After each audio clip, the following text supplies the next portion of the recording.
Thĩinĩ wa video ĩno ĩrĩa ĩkoretwo ĩgĩtambio nenda-inĩ cia ũkinyanĩria, gĩkundi kĩa imwana cironeka ikiuma wabici-inĩ cia ngavana wa kaunti ya Nairobi. Gĩkĩ arĩ gĩkundi kĩrĩa kĩrekũĩrwo kĩarĩhĩtwo nĩguo gũthũkangia indo cia makiri ma mbeca hĩndĩ ya mĩrũrũngano ya mbeũ njĩthĩ ĩrĩa ĩkoretwo ĩgĩthiĩ na mbere.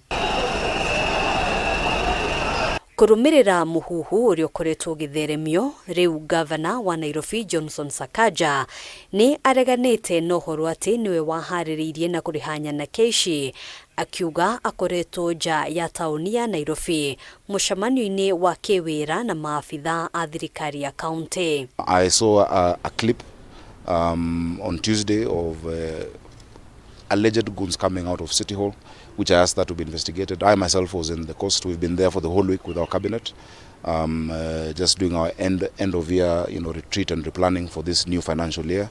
The financial year ends in June, and I would hate it that something like that would have been planned from City Hall, from wherever it is.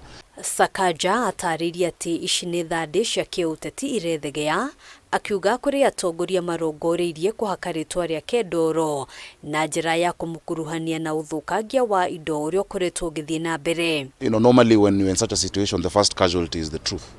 And when the first casualty is the truth, opportunistic politicians even try to bring themselves into such a move to taint their opponents. Oho atariria ati uthuthuria ni wambĩrĩirie, akiuga mbica cia CCTV wabici-inĩ ĩno nĩ cironania mothiũ ma arĩa matabanirie ciĩko ici. To those who are caught on camera, so one of them works in an MP's office in Nairobi. One of them works in an MP's office. They'll have to answer. The MP who sent them or the politicians who sent them will actually have to answer for that damage to public property. Sakaja augĩte hathara yothe ĩrĩa yumanĩte na mĩrũrũngano ĩno ĩgũkorwo ĩkĩrĩhwo nĩ kambuni cia insurance, agĩtarĩria atĩ rekodi nyingĩ cia kaunti itinahutio kana gũthũkangio. Fortunately, we have insured all our properties. You saw that they also burnt down our mobile recording studio. There's a 40-foot mobile recording studio that was at Uhuru Park, costing I think around 60-something million shillings, that goes around and to the different sub-counties. It was burnt down. It was also insured, fortunately, so there's no additional cost on us as a county or on taxpayers.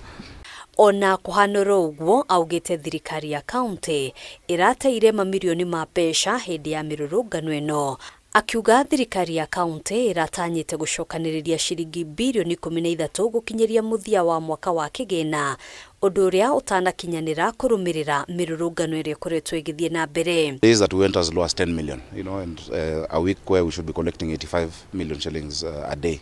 Handũ-inĩ ha Kameme TV, njĩtagwo Ngabana wa Wadĩrwo.